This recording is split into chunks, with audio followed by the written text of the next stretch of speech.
नमस्कार, मैं संदीप तिवारी। जैसा कि मैंने इस वीडियो की टाइटल में ही रखा है कि अगर भरोसा है तभी आप लाइव आइए, तभी आप देखिए, नहीं तो आप बिल्कुल स्किप कर जाइए, मत देखिए वीडियो को। केबीएस एनवीएस एग्जाम के टियर 1 जो स्ट्रक्चर है उसके लिए मैं यह वीडियो बना रहा हूं। 30 दिन का समय लगभग लगभग हमारे पास बचा हुआ है, क्योंकि आज हम लोग यहाँ पर 8 तारीख को यह वीडियो देख रहे हैं, इस सेशन को कर रहे हैं। 10 और 11 तारीख को पेपर है, तो निश्चित तौर पर अगर हम इस महीने के जो बचे दिन है उसको और अगले वाले महीने के देख ले, तो अगर हम प्रिपरेशन की माने तो केवल 30 दिन बचे हैं, जिसको हमें कैसे प्लान करना है, इसमें क्या पढ़ना है, क्या छोड़ना है, कैसे अपने आप को मेंटेन करना है, कैसे अपनी प्रिपरेशन को एक स्वरूप देना है, इसी पर मैं यहाँ पर आपके साथ डिस्कशन करने जा रहा हूं।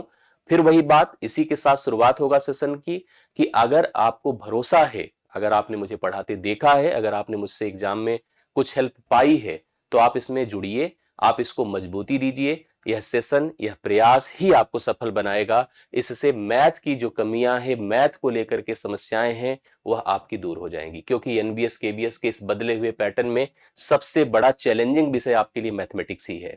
बाकी विषयों की बात करें तो कोई भी विषय अपने आप में एक वैल्यूएबल है, उसकी अपनी एक रोल है, रिस्पॉन्सिबिलिटी है, लेकिन हमारे स्तर पर जो सबसे बड़ी कमजोरी का पार्ट हमारा है वो मैथ ही है। मैथ के कुल 20 सवालों से हमें 60 नंबर मिलने वाले हैं, और वह 60 नंबर हमारे क्वालिफाइंग में निर्णायक हो सकते हैं। अगर हम अच्छे से एक स्ट्रक्चर बना ले, एक प्लान बना ले, एक तैयारी का स्ट्रक्चर, तैयारी का स्वरूप क्रिएट कर ले, तो हमारी जो है ये 20 सवाल कहीं दूर के नहीं है। 20 सवाल वही हैं जो हम पढ़ रहे हैं, 20 सवाल वही है जो हम आगे पढ़ेंगे, और 20 सवाल वही हैं जो हमारी नोट्स में रहेंगे। मैं आपको वादा करता हूं, आप इस पूरे सेशन को इन तक देखिए। इस अगर हम बात एनबीएस केबीएस की इस बार की परीक्षा की करें, जो आपकी बार होने जा रही है, यह अगर प्राइमरी की है या आपकी टीजीटी पीजीटी की है, टीचिंग की, नॉन टीचिंग की, किसी भी स्तर के लिए अगर आप सोच रहे हैं, तो आपको इस बाधा को क्रॉस करना ही पड़ेगा जो टीयर 1 एग्जाम के रूप में है। समझ रहे हैं? यहां पर अगर हम इस एग्जाम के स्ट्रक्चर को देखिए, इस एग्जाम के स्ट्रक्चर को देखें, तो आप सबको पता है कि 10 और 11 तारीख को पेपर होने जा रहा है, जिसमें मुख्य जो विषय है आपके 4 हैं। कौन कौन से हैं? मैथ है, रीजनिंग है, कंप्यूटर है, जीए है या जीके है, जो 20-20 सवालों को कंटेन कर रहा है। 2 विषय हमारे पास एडिशनल होंगे, जिसमें एक इंग्लिश कंपलसरी है, हिंदी आप अपने रीजनल लैंग्वेज के हिसाब से सेलेक्ट कर सकते हैं, 20 से कुल मिला के 100 सवाल, कुल मिला के 300 नंबर, अर्थात प्रत्येक सवाल के लिए पॉजिटिव हमें 3 नंबर दिया जा रहा है। 3 मार्क्स हमारे सही के लिए है, और अगर हम गलत करते हैं तो 1/3 1/3 होगा, अर्थात अगर एक नंबर एक क्वेश्चन के सही के लिए 3 मार्क है, तो 3 से गुणा करने पर यह आपका 1 नंबर आपका नेगेटिव होगा अगर आप गलत करते हैं। मतलब अगर हमने 2 सवाल अटेम्प्ट किया, 2 क्वेश्चन, एक हमारा सही है और एक हमारा गलत है, करेक्ट है, एक हमारा क्या है? गलत है। इस स्थिति में एक जगह पर हमें मिलने वाला है +3, और दूसरी जगह से हमारा -1, अर्थात दोनों जब इवेल्युएट होंगे तो आपको केवल इन 2 सवालों पर मिलेगा +2, 2 नंबर आपको पॉजिटिव मिलेंगे। इस बात को आपको प्लान करना होगा। अब अगर विषयों की बात करें, कंप्यूटर अवेयरनेस आपके पास कितनी है आप जानते हैं, और आजकल तो मुझे लगता है कि अगर आप मुझे यूट्यूब पर देख रहे हैं तो निश्चित तौर पर काफी कंप्यूटर अवेयरनेस आपके पास वैसे भी है। बहुत कुछ आप अपनी सोच से आंसर दे सकते हैं, बस मतलब इधर उधर मत करें।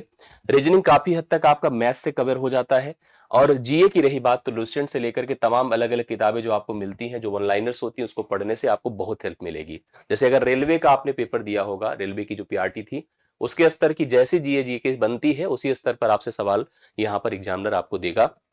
हिंदी अंग्रेजी भी 10-10 निर्णायक है, लेकिन ये 20 जिसके लिए आप मुझसे उम्मीद करते हैं, इसके लिए आपको काफी जद्दोजहद करनी पड़ती है। हमारे छोटे छोटे कैलकुलेशंस गलत हो जाते हैं, और हम ऐसे में परेशान होते हैं। तो हमें यहाँ पर एक वादा करना है खुद से, एक दूसरे से, कि हम इसके इन सभी 20 सवालों का, हम 1-2 की बात नहीं कर रहे हैं कि हम 1-2 छोड़ दें, कंप्रोमाइज कर लें, 17-18 कर लें, 16 कर लें, 15 कर लें, इस सब की बात नहीं कर रहे हैं। हम केवल 20 की और 20 की ही बात कर रहे हैं। 20 से हम कम सोच भी नहीं सकते, क्योंकि मैं गिनवा दूंगा। देखिए, मैं एक वादा अगर मैं करूं कि मैं आपको हर एक सवाल मैच करवा दूं, तो एक वादा आपको भी करना चाहिए कि मैं अगर अपने पढ़ाने पर, अपने प्लानिंग में, अपने कोर्स में, अपने लेक्चर्स में उन सवालों को दिखा दे रहा हूं जो आपको परीक्षा में दिख सकती है, तो आपको भी एक वादा करना चाहिए कि आप उनको सही भी कर लेंगे एग्जाम में। क्योंकि जिन चीजों को हमने देखा, अगर हम कोई स्टोरी देखते हैं, सुनते हैं, या कोई मूवी देखते हैं, तो क्या हमें उसके कैरेक्टर्स नहीं याद होते? वैसे अगर आप उन सवालों को मेरे साथ देख रहे हैं, सुन रहे हैं, समझ रहे हैं, सब समझिएगा दिमाग में। देखना सुनना अलग बात होती, समझना अलग बात होती है। अगर समझ रहे हैं तो क्या आप उनको कर नहीं पाएंगे? हम उसको ना कर पाए जिनको कभी देखा ना हो, हम उसको ना हल कर पाए जिनको कभी सुना ना समझा ना हो। जिनको हमने पढ़ा देखा, क्लासेस में देखा, उनको क्यों नहीं हल कर सकते? कर सकते हैं ना, ये भरोसा रखिए, विश्वास दिखाइए अपने अंदर, तब जाकर के आप चीजों को कनेक्ट करिए। एक चैलेंज मैं मान सकता हूं, क्योंकि यह जो एग्जाम स्ट्रक्चर है ये फर्स्ट टाइम है, पहली बार ऐसा होने जा रहा है। पहली बार क्या पाठ्यक्रम है, किस जगह का सवाल उठाया जाएगा, इसको लेकर के हमेशा से शुरुआत के पहले दिन से ही कंफ्यूजन बना हुआ है। क्योंकि दो बॉडी एग्जाम कराने जा रही है, एक तो एनबीएस और दूसरा केबीएस। हालांकि इधर बीच आपने देखा होगा कि दोनों के तमाम, पीआरटी में तो नहीं, बाकी परीक्षाओं में दोनों के तमाम उन कैरिकुलम में, उन तमाम जो है एलिजिबिलिटी क्राइटेरिया में समानता लाई गई। मतलब ये माना गया कि दोनों एक जैसी एलिजिबिलिटी क्राइटेरिया की रिक्वायरमेंट रखेंगे, क्योंकि बहुत स्टार्टिंग में प्रॉब्लम थी। कुछ लोग सोचते थे कि हम केवीएस के लिए एलिजिबल हैं, एनवीएस कैसे अप्लाई करें, एनवीएस के लिए एलिजिबल है तो केवीएस कैसे अप्लाई करें, तो ये डाउट थी। तो जब समानता लाई गई तो इनके पाठ्यक्रम में भी आप मानकर चलिएगा समानता ही रहेगी, सिमिलरिटी रहेगी। करेक्ट है। तो अब अगर आपने केबीएस का पेपर पढ़ा प्रीवियस ईयर और एनबीएस का पढ़ा, तो ऐसा मत सोचिएगा कि केवल केबीएस से आएगा, केवल एनबीएस से आएगा। तो आपको दोनों परीक्षाओं के स्तर का सोचना पड़ेगा। हमें उन अलग अलग जो एग्जाम्स, क्योंकि एनबीएस में पीआरटी का नहीं है, केबीएस में ही है, और बाकी परीक्षाओं के लिए तो सब है, सबका लेना पड़ेगा। तो जो कॉमन पेपर के हिस्से के सवाल बनते थे उसको हमें अप्रोच में रखना पड़ेगा, अपनी तैयारी में शामिल करना पड़ेगा।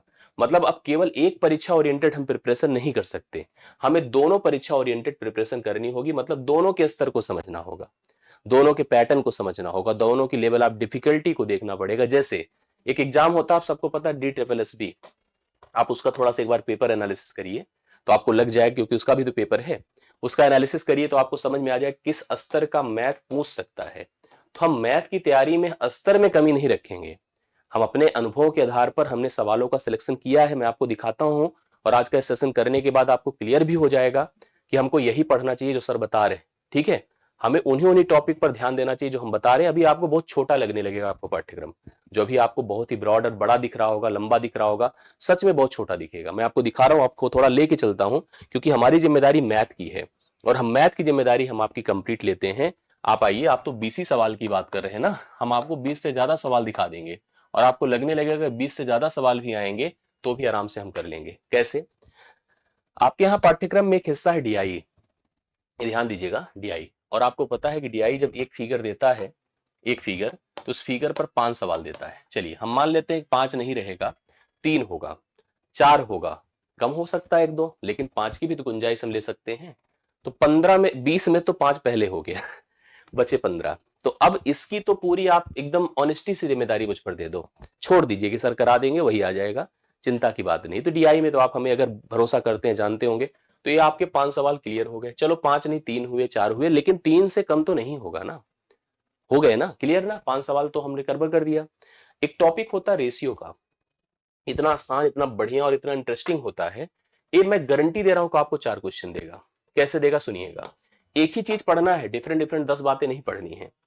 हमें रेशियो प्रोपोर्शन का बेसिक सीखना है, एज सीखना है, पार्टनरशिप और मिश्रण। एक एक सवाल सब हिस्सों से, तो 4 सवाल की गारंटी ले लीजिए, लिख लीजिए इसको। 4 सवाल आना है तो कितने हो गए भैया, 5 4 9, आधा कवर हो गया कि नहीं?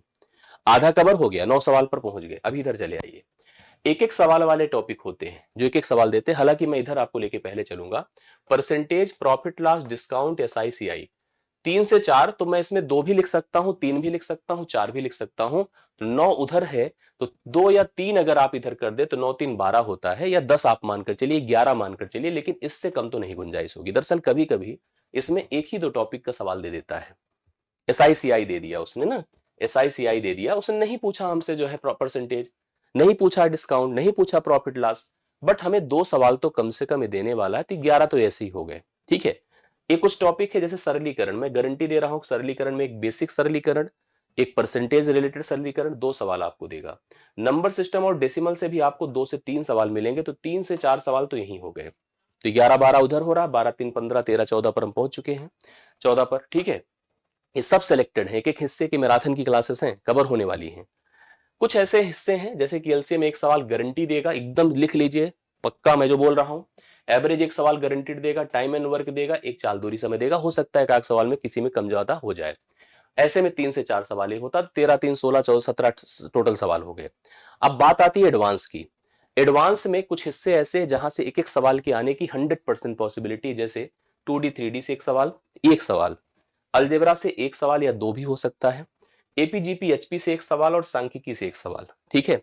हो सकता है समुच्चय भी आपको एक सवाल दे दे, अन्यथा इससे ज्यादा नहीं। तो 20 सवालों का पूरा स्ट्रक्चर आपका तैयार हो गया, 20 क्वेश्चन डन।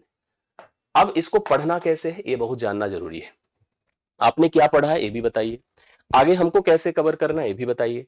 इस पर हम लोग प्लान करते हैं, थोड़ा सा समझने की कोशिश करिए। देखिए, जब भी हम कोई तैयारी करें, तो तैयारी हमेशा कोरम पूरा करने के लिए ना करें, परफेक्शन के साथ करें। मतलब एकदम क्लियरिटी रखें अपने विजन में, अपने प्लान में। और उस तैयारी में हमें क्या शामिल करना चाहिए? सबसे पहले जानकारी होनी चाहिए। किसकी? सवाल की जानकारी होनी चाहिए, जिसको हमें फेस करना है, जो हमारी रिक्वायरमेंट है। और यह जानकारी कहां से होती है बताएं? पीवाईक्यू से। अगर जो एग्जाम हो चुका है, क्योंकि यह तो 2 एग्जाम का पार्ट है, तो यह तो बिल्कुल हो चुका है, एनबीएस भी करा चुका है, केबीएस भी करा चुका है। तो हमारे जानकारी में पीवाईक्यू होना चाहिए। और सबसे बड़ी बात, जब जब मैं पढ़ाता हूं तो आपसे यही कहता हूं कि आप टीचिंग तैयारी कर रहे हैं, टारगेटेड टीचिंग तैयारी कर रहे हैं। और टीचिंग में आपको बीपीएससी लेना चाहिए, ठीक है। टीचिंग में आपको केबीएस एनबीएस बोला ही मैंने, और साथ साथ आपको सीटेट का भी पैटर्न थोड़ा बहुत उठाना चाहिए, जो कंटेंट वाले सवाल होते हैं। साथ साथ आपको बता दूं, सीटेट, क्योंकि सीटेट के थ्रू आप जा रहे हैं, तो सीटेट के सवाल आप छोड़ नहीं सकते हैं। आपको डी ट्रिपल एस भी लेना चाहिए, ठीक है। लेना नहीं चाहिए, मैं दिखाऊंगा सब कुछ। ये सब अलग अलग जो एग्जाम है, इनको आपको अपने प्रिपरेशन में तय करना पड़ेगा, टच करना होगा, इनको ऐड करना पड़ेगा। जब हम इसके पाठ्यक्रम, इसके लेवल की बात करते हैं, इसके नेचर की बात करते हैं, तो आता है एनसीईआरटी, ठीक है। और आपको बता दूं, बीपीएससी पूरी तरह से एनसीईआरटी बेस्ड होता है, सीटेट पूरी तरह से एनसीईआरटी बेस्ड होता है, क्योंकि हमारे सवालों की वर्डिंग अन्य एग्जाम के से एकदम अलग होती है। तो हमें एनसीईआरटी और एससीईआरटी के अप्रोच को दिमाग में रखना ही पड़ेगा, ठीक है। इसको रखना ही पड़ेगा। इसलिए सवालों का स्तर, सवालों की वर्डिंग, सवालों का बिहेवियर इन्हीं ओरिएंटेड रहेगा, क्योंकि ये सारी परीक्षाएं इन्हीं से रिलेटेड है। तो आपको अपनी तैयारी में, हमारी तैयारी में इसको ऐड करना पड़ेगा। इसके लिए क्या करना है? सबसे पहला काम, जितने भी अलग अलग एग्जाम के सोल्यूशन, ज्यादा सवाल, ठीक है, ज्यादा से ज्यादा आपको हल करना है। और मैं इसको कराऊंगा। अगले 30 दिन के लिए हम आपके साथ लगने चल रहे हैं पूरे कमिटमेंट के साथ। ज्यादा से ज्यादा पहले मैं सवालों को हल करवाऊंगा। इसके अलावा मेरी कुछ अपनी योजना है। मैं यहां पर कम से कम आपको 8 से 10 मैराथन क्लासेस लेकर दूंगा, जिसमें मैंने वो ग्रुप वाली टॉपिक जिसे कलेक्ट नहीं कर दिया, कि मैंने एक जगह पर उठा लिया, पूरा डीआई करा दिया, एक जगह उठा लिया ratio, proportion, age relation, partnership, उनके सभी सवालों को करवा दिया। टाइम एंड वर्क, चाल दूरी, समय, परसेंटेज, इनका सवाल एक सेट पूरा उठा लिया। तो ग्रुप वाइज मैंने कहा 8 से 10 मैराथन। इसके अलावा प्रैक्टिस क्लास, मैंने इसी प्रैक्टिस क्लास में पीवाईक्यू बेस्ड, जो अभी पीछे हम डिस्कस कर रहे थे, पीवाईक्यू बेस्ड, इसको हमें डेली रखना है। जिस समय आप वीडियो देख रहे हैं, इस समय आपको प्रतिदिन एक क्लासेस मिलेंगी। साथ साथ स्पेसिफिक टॉपिक, इसके लिए आपको सजेस्ट करना होगा। इसका मेरा प्लान है, मैंने जैसे अभी तक मैं आपको बताऊं, टोटल 10 से 15 ये चैप्टर नहीं है, ये सब टॉपिक है। जैसे मिश्रण का एक स्पेसिफिक पैटर्न होता है जहां सवाल आता है, जैसे प्रॉफिट लॉस का एक स्पेसिफिक पैटर्न है जहां सवाल बनता है, ठीक है। जैसे हमारे क्या कहते हैं, रेशियो का एक स्पेसिफिक पैटर्न है, एज का। तो एक छोटा सा हिस्सा रहेगा जिसमें बहुत समय आपको नहीं देना है, 15 से 20 मिनट देना है मुझे, 15 से 20 मिनट देना। उस 15 से 20 मिनट में वो पार्ट कवर हो जाएगा, और उस स्तर पर जो जो सवाल आते हैं वो भी कवर हो जाएंगे। और साथ साथ एक कंप्लीट रिवीजन, जिसमें एक हल्का फुल्का समरी टाइप का हम लोग करके ये पूरा डन करेंगे। यही हमारी प्लानिंग का हिस्सा है। क्लासेस की टाइमिंग को हम अभी 7 बजे आपके साथ रेगुलर कर रहे हैं, 7 PM पर। बस इसमें सबसे ज्यादा जरूरी है आपके भरोसे की, आपके जुड़ने की, आपके लगने की, आपको मेरे साथ लगने की। अगर ये आपने पूरे मनोबल से एक बार अच्छे से विश्वास पे दिखा करके कर लिया, मैं वादा करता हूं कि 20 सवाल आपके सब दे दूंगा। 20 सवाल पूरे के पूरे मैथ के आपके तैयार होंगे, ये मैं आपको एकदम विश्वास दिलाता हूं। इसके लिए आप लोग निश्चिंत रहिएगा, ठीक है। अगर सही में भरोसा है तो आज ही से जुड़ जाइए हमारे इस टेलीग्राम ग्रुप से, मैथमेटिक्स के। और इससे हम जितने भी मैथ्स के रिलेटेड एक्टिविटीज हैं इससे संबंधित, उसको मैं आपको देता रहूंगा। आपको अपनी सभी इन योजनाओं में शामिल करके जो भी हमारे प्रयास होंगे, आगे अभी हम टीयर 1 कर रहे हैं, आगे टीयर 2 की भी बातें आएंगी, वहां भी मैथ्स आएगा, वहां भी रिटन का प्रोसेस आएगा, लिखने का तरीका बताया जाएगा। सब कुछ मैं यहाँ पर आपको एक प्लान के तहत देते जाऊंगा। विश्वास मानिए, भरोसा करिए, जुड़िए। कल 7 बजे से इसी समय पर हम कक्षाओं के साथ रहेंगे, आपको शेड्यूल लगा दिख जाएगा। थैंक यू सो मच, सभी को धन्यवाद।